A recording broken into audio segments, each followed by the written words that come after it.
Noong taong 1987,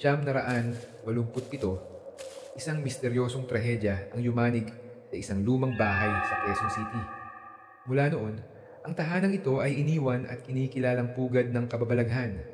Ayon sa mga residente, isang batang lalaki ang namatay matapos mahulog mula sa ikalawang palapag habang naglalaro. Ang kanyang pamilya, labis sa pighati, ay agad na lumisan. Naiwan ang bahay, tahimik pero puno ng mga bulong at anino. Lumipas ang mga taon, pinasok ng ilang kabataan ang bahay upang mag-eksperimento ng spirit questing.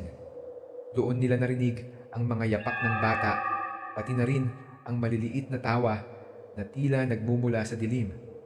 Isa sa kanila ang nagsabi na nakakita ng isang batang nakaputing kamiseta, nakadungaw mula sa basag na bintana, bago ito biglang naglaho. Pinakakilabot, sa bawat gabing walang buwan, naririnig daw ng mga kapitbahay ang iyak ng isang bata. Mahina pero malinaw na nagmumula sa loob ng abandonadong bahay. Hanggang ngayon, walang makapagpaliwanag kung bakit nananatili roon ang kaluluwa ng bata. Sundan ang alamat at lagim para sa mas marami pang true horror story, kwentong kababalaghan at mga alamat ng multo at paranormal mula sa Pilipinas.